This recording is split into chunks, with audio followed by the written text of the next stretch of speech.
Hello, hello. Welcome to Top Shelf Reviews, Recycled Reviews for the first quarter of 2025. Today we're going over all the bottles I finished, and I'll tell you whether I will replace them or not.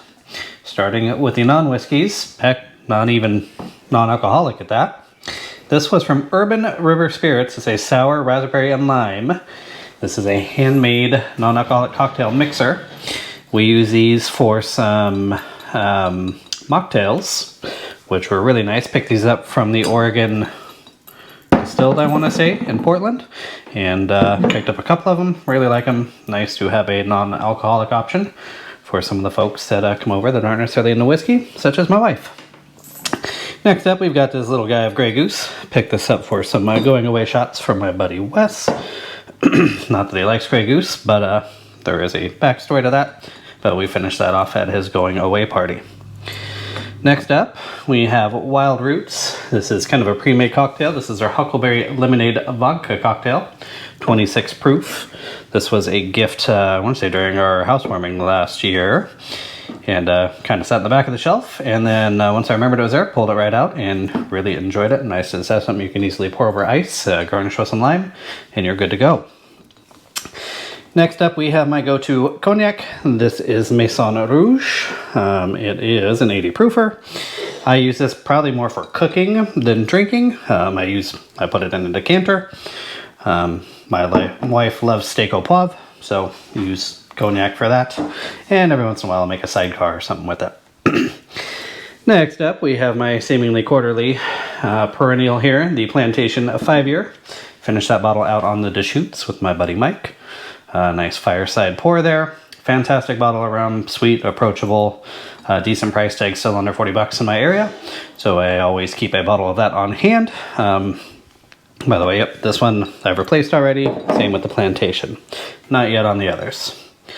Next up, we have Doc Swenson's. This is their flagship series. Straight bourbon whiskey finished in sherry casks. That is a delicious pour. Got a couple other of their bottles up on the shelf. Maybe when some of those run dry, I might replace this one. But at this point, we will hold off. Delicious whiskey. Produced, kind of finished and bottled in my home state here of Washington.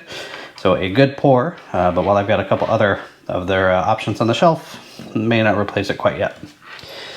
Had a few bottle shares this month. We hosted one. Buddy Ryan hosted another.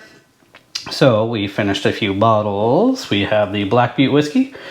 This is just their standard offering. I will always keep their cask strength around. If for some reason I was not able to get the cask strength anymore, I would definitely get another bottle of this. I love having it on hand. It's really fun to show what whiskey can be. If you kind of go outside the bounds, for those who don't know, it is a whiskey basically distilled from a non-hopped beer. Black Butte Porter, one of my favorite beers. So a really unique, really chocolate and malty offering coming out of Bend, Oregon. Next up, we have the Bird Creek Small Batch. This is a fantastic whiskey coming out of Portland, Oregon.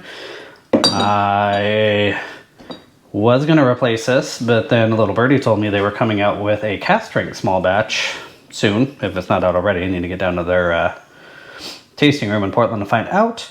But that would probably be one, despite its near $100 price tag, I would replace. It is a really nice single malt.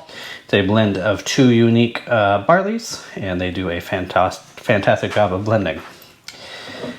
Next up, one of my first unicorns I ever got. This is Joseph Magnus Cigar Blend. This is batch 40. Definitely a fantastic pour. We finished this off at one of the bottle shares, just because I only had maybe a third of it left. And everybody really enjoyed it. It's a high proof offering. It's a spendy bottle, probably 200-ish in my area. And I've already got its replacement.